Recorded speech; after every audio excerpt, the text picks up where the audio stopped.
ലാഭത്തിലാകില്ലെന്നും കടുത്ത പാരിസ്ഥിതിക പ്രശ്നങ്ങൾ ഉണ്ടാക്കുമെന്നും ഭയന്ന് മിക്കവാറും ലോക തുറമുഖ നിർമ്മാണ കമ്പനികൾ പിന്മാറിയ വിഴിഞ്ഞം തുറമുഖ നിർമ്മാണം അദാനി കമ്പനിക്ക് അവരുടെ ഉപാധികൾക്കനുസരിച്ച് ഏൽപ്പിച്ചു കൊടുത്ത ഉമ്മൻചാണ്ടി സർക്കാർ ഓർമ്മയായി. വികസനമെന്നും കേരളത്തിന്റെ സ്വപ്ന പദ്ധതിയെന്നുമെല്ലാം പറഞ്ഞ അദാനി മുതലാളിക്ക് വേണ്ടി വല്ലാതെ വാദിച്ചുകൊണ്ടിരുന്ന പിണറായി സർക്കാരും കടന്നുപോകും. അവർക്കെല്ലാം ജീവിക്കുന്നതിന് മറ്റ് സൗകര്യങ്ങളും സംവിധാനങ്ങളും സർക്കാർ സുരക്ഷകളുമുണ്ട്. തീരദേശ ശോഷണം വഴി തിരുവനന്തപുരം വിമാനത്താവളം അടക്കം കടലെടുത്തു പോയാലും അദാനിക്ക് സർക്കാർ സുരക്ഷയും വിമാനത്താവളവും കിട്ടും. വിമാനത്താവളത്തിന് തൊട്ടടുത്ത് വരെയുള്ള ശംഖുമുഖം കടൽപ്പുറം ഇപ്പോൾ കടലായി കഴിഞ്ഞു. എന്നാൽ കടൽ കൊണ്ട് ജീവിക്കുകയും വിഴിഞ്ഞം തുറമുഖത്തിന് വേണ്ടി വീടും കുടുംബവും ജീവനോപാധികളും എല്ലാം നഷ്ടപ്പെടുകയും ചെയ്യുന്ന 50,000-ഓളം വരുന്ന തീരദേശ ജനത എവിടെ പോകും? എന്തു ചെയ്യും? അതുകൊണ്ട് തന്നെ കേന്ദ്ര സർക്കാരിനെ മൂക്കുകുത്തിച്ച കർഷക സമരം പോലെ സമരക്കാരുടെ ആവശ്യങ്ങൾ സർക്കാർ അംഗീകരിക്കുന്നതുവരെ ഈ സമരം മുൻപോട്ട് പോകും. ചരിത്രത്തിൽ ഉണ്ടാകാത്ത വിധം തിരുവനന്തപുരം വിമാനത്താവളത്തിന് വരെ ഭീഷണിയാകത്തക്ക വിധം കടൽ കയറി വരുമ്പോഴും പാരിസ്ഥിതിക ആഘാത പഠനം വീണ്ടും നടത്തണമെന്ന് ജനം പറയുന്നതിനെ എന്തിന് പരിഹസിക്കുന്നു? വിഴിഞ്ഞം പദ്ധതിക്ക് വേണ്ടി കേരള തീരത്തെ മുഴുവൻ പാവങ്ങളെയും അനാഥരാകുന്നതാണോ വികസനം? നാട്ടുകാർ വല്ലാത്ത എതിർപ്പുകൾ ഉയർത്തിയിട്ടും അനുകൂലമായ റിപ്പോർട്ടുകൾ ഉണ്ടാക്കി തട്ടിക്കൂട്ടിയ വിഴിഞ്ഞം പദ്ധതി പാതി വഴി പോലും എത്തുന്നതിന് മുമ്പ് തീരദേശത്തെ ആകെ ആവാസ വ്യവസ്ഥ തകരാറിലായി. കടൽ തിരുവനന്തപുരം വിമാനത്താവളത്തിനും ബഹിരാകാശ ഗവേഷണത്തിനും എല്ലാം സമീപം വരെ കടന്നെത്തിയെങ്കിലും വിഴിഞ്ഞം പദ്ധതിയുമായി മുൻപോട്ട് പോകാനാണ് പിണറായി സർക്കാർ വാശി പിടിക്കുന്നത്. ഒപ്പം കേന്ദ്രത്തെ എങ്ങനെയെങ്കിലും വശത്താക്കി 2 ലക്ഷം കോടിയോളം ചിലവ് വരുന്ന സിൽവർ ലൈൻ പദ്ധതിക്ക് തുടക്കം കുറിക്കുവാനും പിണറായി സർക്കാർ വാശി പിടിക്കുന്നു. അഥവാ കേന്ദ്രം അംഗീകരിച്ച് പദ്ധതിക്ക് കരാറ് നൽകി ഇറങ്ങിപ്പോയാൽ പിന്നെ അടുത്ത സർക്കാരാകും ഉത്തരം പറയേണ്ടി വരുന്നത്. വെള്ളപ്പൊക്കത്തിന്റെ അടക്കം കെടുതികളിൽ ശ്വാസം മുട്ടി ജീവിക്കാനാകാതെ വരുന്ന ജനം അന്ന് പരാതി പറഞ്ഞാൽ അന്ന് ഭരിക്കുന്നത് പിണറായി ആയാലും കോൺഗ്രസ് ആയാലും പരാതി പറയുന്നവർ വികസന വിരോധികൾ. ഇന്ന് സിൽവർ ലൈനിനെതിരെ ജനം ഉന്നയിക്കുന്ന പാരിസ്ഥിതിക ആക്ഷേപങ്ങൾ അവഗണിക്കുന്നവർ അന്ന് ഭരണത്തിൽ ഉണ്ടാകണമെന്നില്ല. പുതിയതായി വരുന്നവർ അന്നെന്തേ പരാതികൾ ഉന്നയിച്ചില്ല എന്ന് ചോദിച്ചേക്കും. സർക്കാരിന് വേണ്ട വിധം പാരിസ്ഥിതിക ആഘാത പഠന റിപ്പോർട്ടുകൾ തയ്യാറാക്കി കൊടുക്കുന്ന വിദഗ്ധരും കൊള്ളാം. ജീവിക്കാനുള്ള അവകാശത്തിന് വേണ്ടിയും നാടിന്റെ സുരക്ഷയ്ക്ക് വേണ്ടിയും കടലിന്റെ മക്കൾ നടത്തുന്ന സമരത്തെ വർഗീയതയുടെ അടക്കമുള്ള വല്ലാത്ത മുദ്രകളെല്ലാം കുത്തി അപമാനിക്കാൻ നോക്കിയാലും പോകാൻ മറ്റൊരിടം ഇല്ലാത്തവർക്ക് അവരുടെ പോരാട്ട ഭൂമിയിൽ തന്നെ നിലനിൽക്കാൻ സാധിക്കുമെന്ന് അധികാരികൾ മനസ്സിലാക്കണം. ഇവിടുത്തെ സമരക്കാർ കൂലിക്ക് വന്നവരല്ല, ജീവിതം വഴിമുട്ടുന്നവരോട് നിരത്തിലിറങ്ങിയതാണ്. വിഴിഞ്ഞ തുറമുഖത്തെക്കുറിച്ച് പ്രചരിക്കപ്പെട്ട അവകാശവാദങ്ങളല്ല കടലിന്റെ മക്കളുടെ നേതാക്കൾ പറഞ്ഞ അപായ സൂചനകളാണ് കാലം സത്യമാക്കിക്കൊണ്ടിരിക്കുന്നത്. ഈ സത്യം മനസ്സിലാക്കി കേരളത്തിലെ മലയോര മക്കളും കർഷക സമൂഹവും എല്ലാം കടലിന്റെ മക്കൾക്കൊപ്പം അണിനിരക്കുകയാണ്. കേരളം ഒരിക്കലും കണ്ടിട്ടില്ലാത്ത മാനസിക ഐക്യത്തോടെ ജനം നിരത്തിലിറങ്ങുന്നു. വിമോചന സമരമാകാതെ നോക്കേണ്ടത് സർക്കാരാണ്. ഇതിനിടയിലെല്ലാം ലാപ്സായി പോയ ഓർഡിനൻസുകളിലെ നിയമം തിരിച്ചു കൊണ്ടുവരുവാൻ ചൂടപ്പം പോലെ നിയമനിർമ്മാണം നടത്തുകയാണ് സർക്കാർ. ലോകായുക്ത ഭേദഗതി അടക്കം 5 നിയമങ്ങളാണ് ഒരു ദിവസം കൊണ്ട് സർക്കാർ സബ്ജക്റ്റ് കമ്മിറ്റിക്ക് അയച്ചത്. അതിനിടയിൽ ഈ പാവങ്ങളുടെ വിഷയം ചർച്ച ചെയ്യാൻ എവിടെ സമയം? എന്നിട്ടും പ്രതിപക്ഷം അവസരം കണ്ടു. പ്രതിപക്ഷ നേതാവ് തന്നെ വിഷയം മനോഹരമായി പഠിച്ച് അവതരിപ്പിക്കുകയും ചെയ്തു. ആ വികാരം ഉൾക്കൊള്ളുന്നതായിരുന്നില്ല പിണറായിയുടെ വാക്കുകൾ. ചർച്ച നടത്താമെന്നും ആർക്കും കിടപ്പാടം നഷ്ടമാകില്ല എന്നുമെല്ലാമുള്ള പതിവ് മറുപടി. പദ്ധതിക്ക് വേണ്ടി വീട് വിട്ട് 4 വർഷത്തോളമായി സിമന്റ് ഗോഡൌണിൽ കഴിയുന്നവരെ അദ്ദേഹം കാണാത്തതുപോലെ. ഇതുവരെ 335 കുടുംബങ്ങൾക്കാണ് വിമാനത്താവളത്തിനായി വീട് നഷ്ടമായത്. ഇവരിൽ 71 കുടുംബങ്ങളിലെ 260 പേർ 4 വർഷമായി ദുരിതാശ്വാസ ക്യാമ്പിലാണ്. വലിയതുറയിലെ 8 ദുരിതാശ്വാസ ക്യാമ്പുകളിൽ കഴിയുന്നത് 69 കുടുംബങ്ങളാണ്.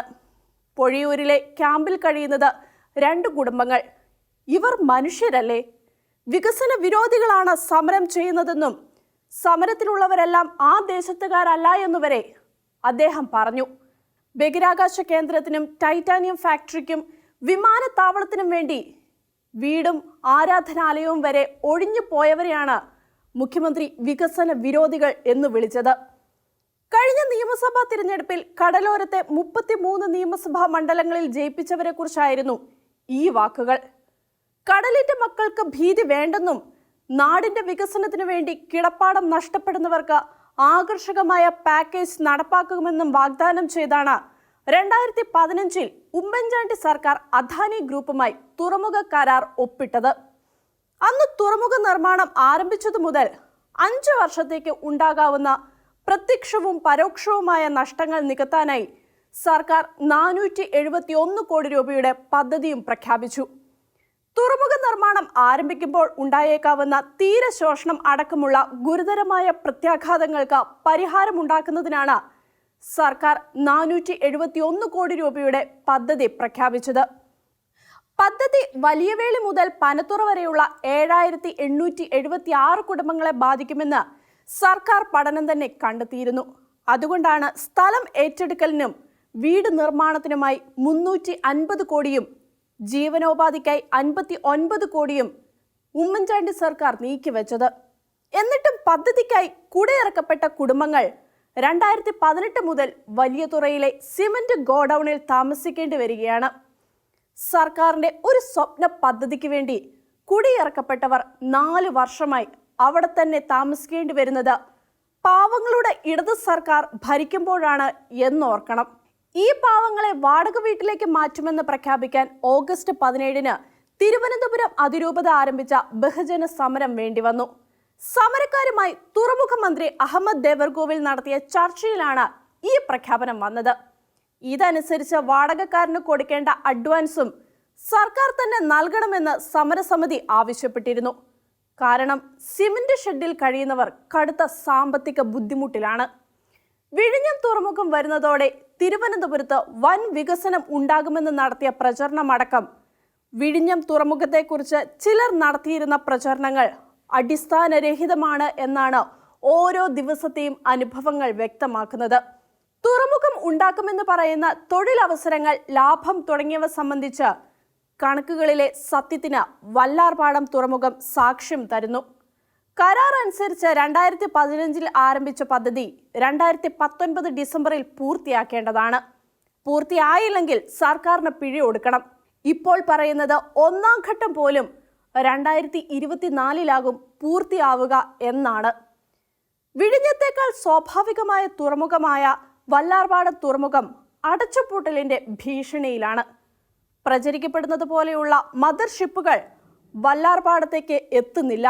3000 കോടി രൂപ മുടക്കി 12 വർഷം മുമ്പ് ആരംഭിച്ച അന്താരാഷ്ട്ര കപ്പൽ ചാനലുമായി ഏറെ അടുത്തായിട്ടും ഈ മേഖലയിലെ 1ാംകിട കമ്പനികളിൽ ഒന്നായ ദുബായ് പോർട്ട് വേൾഡ് തുറമുഖത്തിന്റെ നടത്തിപ്പുകാരായിട്ടും പ്രതിവർഷം 100 കോടി രൂപയുടെ നഷ്ടത്തിലാണ് വല്ലാർപാടം പ്രവർത്തിക്കുന്നത് എന്നാണ് കണക്കുകൾ. കബോട്ടാഷ് നിയമത്തിന്റെ ഇളവിൽ വരുത്തി കൊടുത്തിട്ടും തങ്ങൾക്ക് തുറമുഖവുമായി മുൻപോട്ട് പോകാനാകില്ല എന്ന് ദുബായ് കമ്പനി കേന്ദ്ര സർക്കാരിനെ അറിയിച്ചതായാണ് വിവരം. വല്ലാർപാടം കൊണ്ടുവന്ന വികസനത്തിന്റെ ഏകദേശ രൂപമാണിത്. അവിടെ ഉണ്ടായ തൊഴിൽ അവസരങ്ങൾ 1000-ൽ താഴെയാണെന്നും ആരോപിക്കപ്പെടുന്നു. 600 എന്നാണ് മറ്റൊരു കണക്ക്. വിഴിഞ്ഞത്ത് ഉണ്ടായതാവട്ടെ 550 തൊഴിലവസരങ്ങളാണ്. വല്ലാർപാടം ടെർമിനലിനു വേണ്ടി ഭരണ ഭീകരത ഉപയോഗിച്ച് കുടിയിറക്കപ്പെട്ടവർക്ക് ഇപ്പോഴും പുനരധിവാസമായില്ല എന്ന സത്യം സർക്കാർ വാഗ്ദാനങ്ങളെ വിശ്വസിക്കുവാൻ ഭയമുണ്ടാക്കുന്നു. വല്ലാർപാടത്തേക്കാൾ പ്രതികൂലങ്ങളുള്ള വിഴിഞ്ഞം ഇതിലും ഭീകരമായ ദുരന്തമാകും കൊണ്ടുവരിക എന്ന് ഭയപ്പെടണം. അന്ന് ഇന്നത്തെ വക്താക്കളെല്ലാം അവർക്ക് കിട്ടാനുള്ളതും വാങ്ങി യവനികയ്ക്ക് പിന്നിലായിട്ടുണ്ടാകും. വിഴിഞ്ഞം പ്രകൃതിദത്തമായ തുറമുഖമാണെന്ന പ്രചരണം ശരിയല്ലെന്ന് ഇപ്പോൾ വ്യക്തമാവുകയാണ്. പ്രകൃതിദത്തമായ തുറമുഖങ്ങൾക്ക് ബർത്തുകൾ മാത്രം മതി, പുലിമുട്ടുകൾ വേണ്ട. എന്നാൽ വിഴിഞ്ഞത്തിന് വേണ്ടി മുല്ലൂർ കടപ്പുറത്ത് നിന്നും 165 ഏക്കർ കടൽ നികത്തി. 1.20 കിലോമീറ്റർ കടലിന് നേർദിശയിൽ പുലിമുട്ടുകൾ നിർമ്മിച്ച ശേഷം കടൽ തീരത്തിന് സമാന്തരമായി തെക്കോട്ട് 3.2 കിലോമീറ്റർ പുലിമുട്ട് നിർമ്മിച്ചു. 400 മീറ്റർ വീതിയുള്ള പ്രവേശന കവാടമുണ്ടാക്കണം. ഇവിടെ 24 മീറ്റർ ആഴമുണ്ടാകണം. വിഴിഞ്ഞത്തുള്ളത് 20 മീറ്ററിൽ താഴെ ആഴമാണ്. അതുകൊണ്ട് ഡ്രഡ്ജിങ്ങും വേണ്ടിവരും. പുലിമുട്ട് നിർമ്മിക്കുമ്പോൾ അതിൻ്റെ വടക്കുഭാഗത്ത് വ്യാപകമായി തീരശോഷണം ഉണ്ടാകാറുണ്ട്. വിഴിഞ്ഞം മാതൃകയിൽ മുതലപ്പൊഴിയിൽ 200 മീറ്റർ പുലിമുട്ട് നിർമ്മിച്ചപ്പോൾ വടക്കുള്ള താഴമ്പള്ളി പൂന്തുറ അഞ്ചുതെങ്ങ് കടലോരങ്ങൾ കടലെടുത്തു. 400 മീറ്റർ പുലിമുട്ട് നിർമ്മിച്ചപ്പോൾ ഇത്രയും ദുരന്തമുണ്ടായെങ്കിൽ 1.20 കിലോമീറ്റർ പുലിമുട്ട് വരുമ്പോൾ എന്താകും സ്ഥിതി എന്നാണ് ആശങ്ക. പടുകൂറ്റൻ പുലിമുട്ടുകൾ തിരിച്ചെടുക്കുവാനും സാധിക്കില്ല. 3100 മീറ്റർ പുലിമുട്ടാണ് പദ്ധതിക്ക് വേണ്ടി നിർമ്മിക്കേണ്ടത്. അതിൽ 1800 മീറ്ററാണ് ഇതുവരെ നിർമ്മിച്ചത്. പദ്ധതിക്ക് വേണ്ട പാറയുടെ 46% വരെ ഇതുവരെ സംഭരിക്കാനായിട്ടുള്ളൂ. നിർമ്മാണം 1/3 600 മീറ്റർ കടൽ തീരം നഷ്ടപ്പെട്ടു. വലിയ തുറയിൽ 5 വരി വീടുകൾ കടലെടുത്തു. പ്രതിപക്ഷ നേതാവ് VD സതീശൻ നിയമസഭയിൽ ഇക്കാര്യങ്ങൾ ചൂണ്ടിക്കാണിച്ചു. 1995 വിഴിഞ്ഞം പദ്ധതിക്ക് വേണ്ടി സംഘടിതമായ നീക്കങ്ങൾ ആരംഭിച്ചപ്പോൾ തന്നെ പദ്ധതി ഉണ്ടാക്കാനിടയുള്ള ദുരന്തങ്ങളെക്കുറിച്ച് കടലോരവാസികളുടെ നേതാക്കൾ സർക്കാരിൻ്റെയും ബന്ധപ്പെട്ട മറ്റ് എല്ലാവരുടെയും ശ്രദ്ധയിൽ കൊണ്ടുവന്നിരുന്നു. ഭരിക്കുന്ന സർക്കാരിൻ്റെ കൊടിയുടെ നിറം നോക്കി എടുത്ത തീരുമാനമല്ല ഇതെന്ന് വ്യക്തം. ഈ സത്യം മനസ്സിലാക്കി ഹൈദരാബാദിൽ നിന്നുള്ള ഒരു കമ്പനി പിൻവാങ്ങി. 1999 കുമാർ കമ്പനിയുമായി ഇടത് സർക്കാർ ചർച്ചകൾ നടത്തിയെങ്കിലും വിജയിച്ചില്ല. 2015 അദാനി കമ്പനി എത്തുമ്പോഴേക്കും വിഴിഞ്ഞം സീപോർട്ട് കമ്പനി നിയോഗിച്ച പരിസ്ഥിതി സാമൂഹ്യ ആഘാത പഠന റിപ്പോർട്ടുകൾ വ്യക്തമാക്കിയിരുന്നു. പദ്ധതി ലാഭകരമല്ല എന്ന് ഇന്റർനാഷണൽ ഫിനാൻസ് കോർപ്പറേഷനും എയോകോം പോലുള്ള പഠന ഏജൻസികളും മുന്നറിയിപ്പും കൊടുത്തു. CAGയുടെ നിഗമനവും ഇതായിരുന്നു. Centre for sustainable coastal management 2010 തന്നെ തിരുവനന്തപുരം തീരം വലിയ ശോഷണത്തിന് വിധേയമാകുമെന്ന് ചൂണ്ടിക്കാണിച്ചിരുന്നു. 2009 കേന്ദ്ര പരിസ്ഥിതി മന്ത്രാലയവും കേരള തീരത്തെക്കുറിച്ച് ഇത്തരം മുന്നറിയിപ്പ് നൽകി. തുറമുഖ നിർമ്മാണത്തിനായി നടത്തിയ പബ്ലിക് ഹിയറിംഗ് സമിതി മുൻപാകെ 2013 കടലിന്റെ മക്കളുടെ നേതാക്കന്മാരും 2015 ഇടയലേഖനത്തിൽ തിരുവനന്തപുരം ആർച്ച് ബിഷപ്പും പദ്ധതി ഉണ്ടാക്കുന്ന ദുരന്തങ്ങളെ ചൂണ്ടിക്കാണിച്ചിരുന്നു. ഇവയെല്ലാം അവഗണിച്ചാണ് പദ്ധതിയുമായി സർക്കാർ മുന്നോട്ട് പോയത്. വല്ലാത്ത ഒരു കരാറാണ് ഇതിനായി ഉണ്ടാക്കിയത്. 66 ഹെക്ടർ കടൽ നികത്തുവാൻ അടക്കമാണ് അനുവാദം. 7525 കോടി മുതൽ മുടക്കുള്ള പദ്ധതിയുടെ 4750 കോടിയും മുടക്കുന്നത് കേരള സർക്കാരാണ്. ബാക്കി 2500 കോടി രൂപ സർക്കാർ നൽകുന്ന 331 ഏക്കർ ഭൂമി പണയം വെച്ച് അദാനി ബാങ്കുകളിൽ നിന്നും സമാഹരിക്കും. സർക്കാർ ഏറ്റെടുത്തു കൊടുക്കുന്ന 219 ഏക്കറും കടൽ നികത്തി ഉണ്ടാക്കുന്ന 165 ഏക്കറും അടക്കം 384 ഏക്കർ അദാനിക്ക് കിട്ടുമെന്നാണ് ചില വിദഗ്ധർ ചൂണ്ടിക്കാണിക്കുന്നത്. പദ്ധതി ലാഭമാകുന്നതുവരെയുള്ള സഹായമായി കേന്ദ്രം കൊടുക്കുന്നത് 817 കോടി രൂപയും കേരള സർക്കാർ കൊടുക്കുന്ന 817 കോടി രൂപയും അദാനിക്ക് ലഭിക്കും. തുറമുഖത്തിനായി ഏറ്റെടുത്തിരിക്കുന്ന 128 ഏക്കർ സ്ഥലം തുറമുഖേതര ആവശ്യങ്ങൾക്കായി അദാനിക്ക് ഉപയോഗിക്കാം. അവിടെ ഫ്ളാറ്റുകൾ, ഷോപ്പിംഗ് മാളുകൾ, ആഡംബര ഹോട്ടൽ, വാണിജ്യ ഓഫീസ് മന്ദിരങ്ങൾ എന്നിവയും നിർമ്മിക്കാം. ടൂറിസ്റ്റുകൾക്കായി 23 ഏക്കറും ഉപയോഗിക്കാം. മൊത്തം 3380 കോടി രൂപ ഇതിനായി അദാനി മുടക്കും. ഇതെല്ലാം പാവപ്പെട്ട മത്സ്യത്തൊഴിലാളികളെ കുടിയിറക്കിയാണ് അദാനിക്ക് ഏൽപ്പിച്ചു കൊടുക്കുന്നത്. പദ്ധതിയുടെ 69% മുടക്കുന്ന സർക്കാരിന് ആദ്യത്തെ 15 വർഷം ലാഭവിഹിതം ഉണ്ടാകില്ല എന്നും ഓർക്കുക. 50 വർഷമാണ് കരാർ കാലാവധി. തുറമുഖത്തിന്റെ 1/3 പൂർത്തിയായപ്പോൾ തന്നെ പ്രകൃതിയിലുണ്ടാകുന്ന പ്രത്യാഘാതം ഏറെ ഭീകരമായി. പനത്തുറ, പൂന്തുറ, ഭീമാപള്ളി, ചെറിയ തുറ, വലിയ തുറ, കൊട്ടുതോപ്പ്, തോപ്പ്, കണ്ണാന്തുറ, വെട്ടുകാട്, വലിയവേളി പ്രദേശങ്ങളിൽ ഭയാനകമായ തീരശോഷണമുണ്ടാകുകയും അനേകം വീടുകൾ തകരുകയും ചെയ്തു.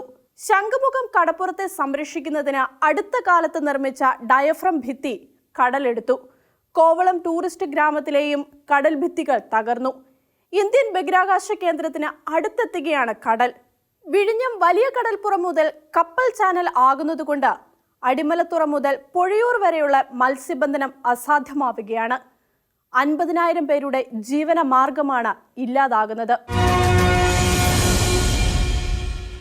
വിഴിഞ്ഞം മാത്രമല്ല അവരുടെ വിഷയം, മണ്ണെണ്ണ വിലയും വലിയ വിഷയമാണ്. അക്കാര്യം ചൂണ്ടിക്കാട്ടി പ്രതിപക്ഷ നേതാവ് പറഞ്ഞു, തമിഴ്നാട്ടിൽ 25 രൂപയ്ക്ക് മണ്ണെണ്ണ കിട്ടുന്നു, ഇവിടെ 116 രൂപ. മണ്ണെണ്ണയുടെ വില 46 രൂപയായിരുന്നപ്പോൾ ഉമ്മൻചാണ്ടി സർക്കാർ 25 രൂപ സബ്സിഡി കൊടുത്തു. ഇന്നും ആ തുകയാണ് സബ്സിഡി. മത്സ്യത്തൊഴിലാളികൾക്ക് 25 രൂപയ്ക്ക് മണ്ണെണ്ണ കൊടുക്കണം. ഇത്തരം കാര്യങ്ങൾ വരുമ്പോൾ സർക്കാരിന് പണമില്ല. മന്ത്രിമാർക്കെല്ലാം പുത്തൻ ഇന്നോവ ക്രിസ്റ്റോ കാറും മുഖ്യമന്ത്രിക്ക് അത്തരം 4 കാറും വാങ്ങുവാൻ പണമുണ്ട്. ഏതായാലും സമരം തുടങ്ങിയ ശേഷം സർക്കാർ ചർച്ചകൾക്ക് തയ്യാറായിട്ടുണ്ട്. ചർച്ചകളും വാഗ്ദാനങ്ങളും കൊണ്ട് ഈ സമരം തീർത്താൽ മുലമ്പള്ളിക്കാരെ പോലെ പെരുവഴിയിൽ തന്നെ കിടക്കേണ്ടി വരുമെന്ന് വിഴിഞ്ഞത്തെ തൊഴിലാളികളെയും നേതാക്കളെയും ആരും പറഞ്ഞ് പഠിപ്പിക്കേണ്ടതില്ലല്ലോ. മന്ത്രി ആന്റണി രാജുവിന്റെ സർക്കാർ അനുകൂല സമീപനം സമരക്കാരെ വല്ലാതെ അസ്വസ്ഥരാക്കുന്നുണ്ട്.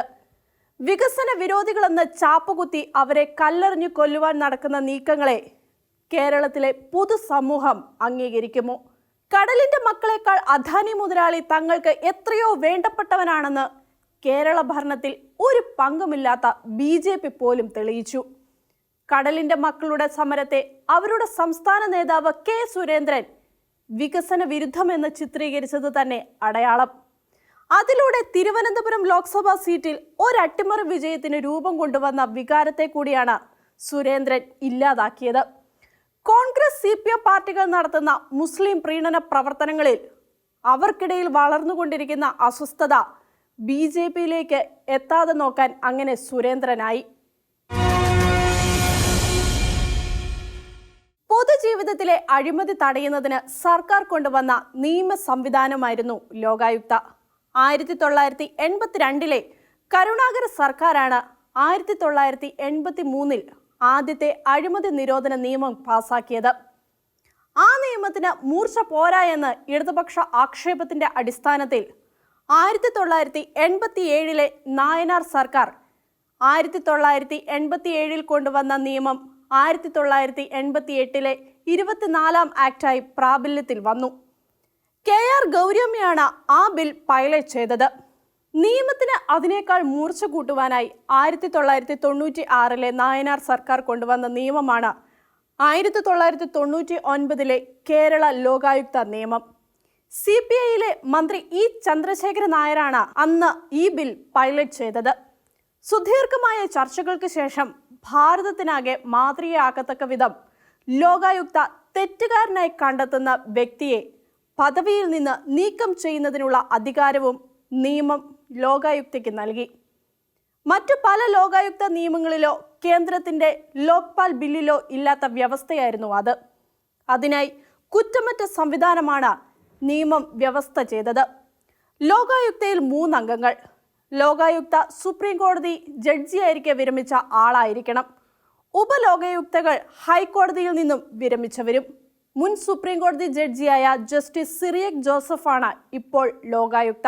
1998 മുതൽ 2022 വരെ 35,986 അഴിമതി കേസുകളാണ് കേരള ലോകായുക്ത പരിശോധിച്ചത്.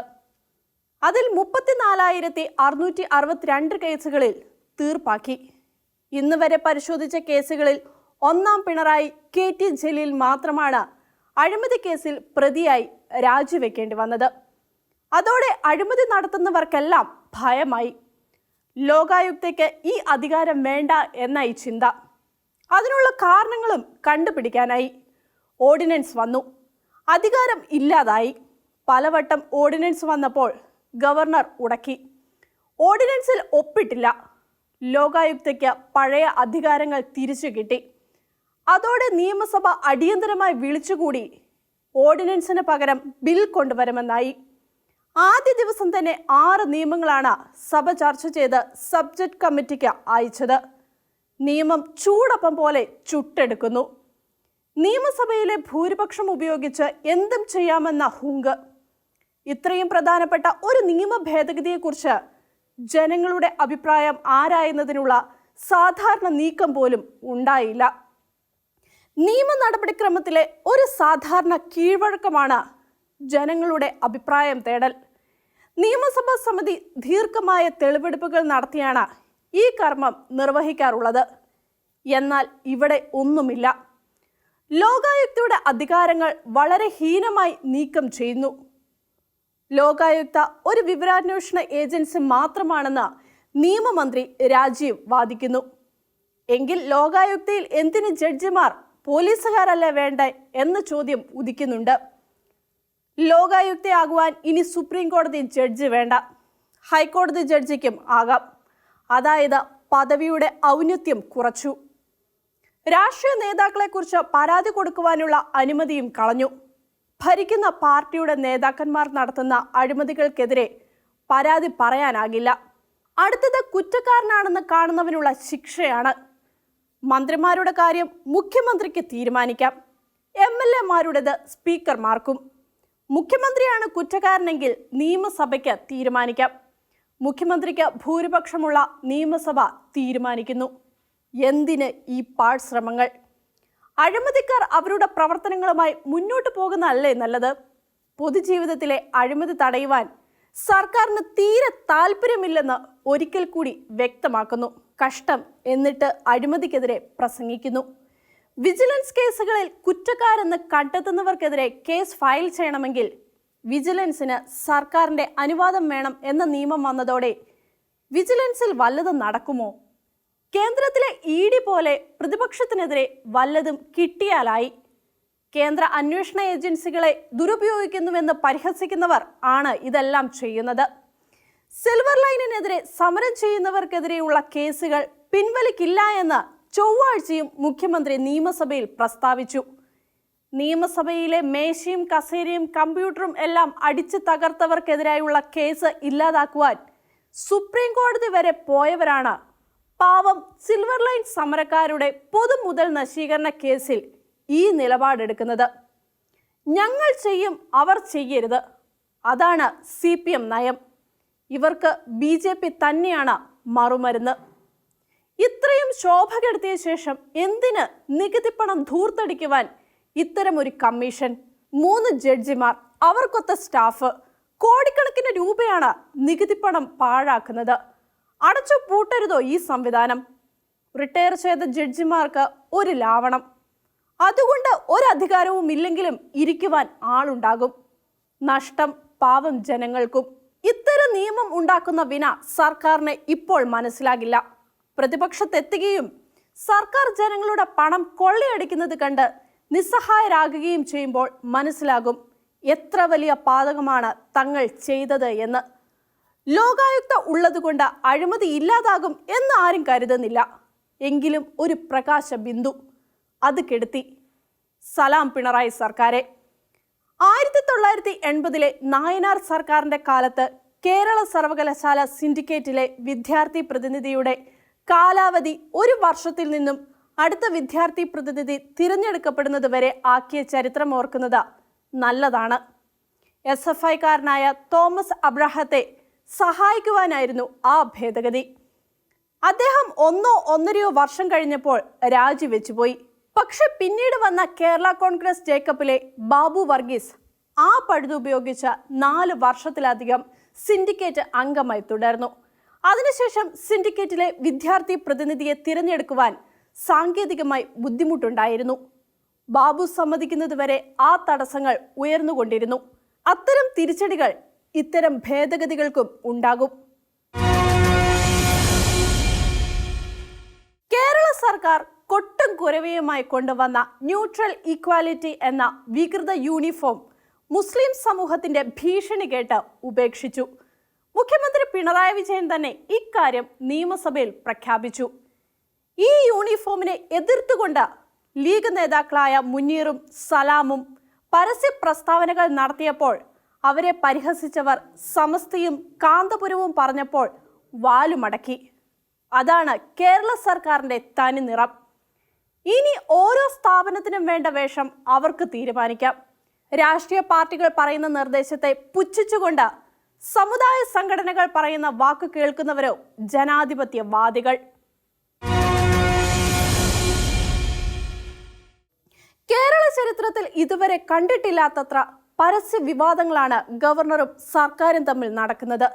നിയമസഭയ്ക്ക് ഏത് ബില്ലും പാസാക്കാം, അംഗീകാരം കൊടുക്കണോ എന്ന് പരിശോധിച്ച് തീരുമാനിക്കും എന്നൊക്കെ ഗവർണർ എന്തുദ്ദേശിച്ചാണ് മാധ്യമങ്ങളോട് പറയുന്നത് എന്ന് സംശയിക്കുന്നവർ കൂടുകയാണ്.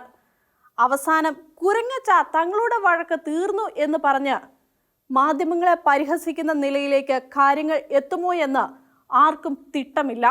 കണ്ണൂർ സർവകലാശാലയുടെ വൈസ് ചാൻസലർക്ക് പുനർനിയമനം കൊടുത്ത സംഭവം മുതൽ തുടങ്ങിയ വിവാദങ്ങൾ പലപ്പോഴും കലാശിച്ചത് ഇത്തരം ഒത്തുതീർപ്പുകളിലാണ്.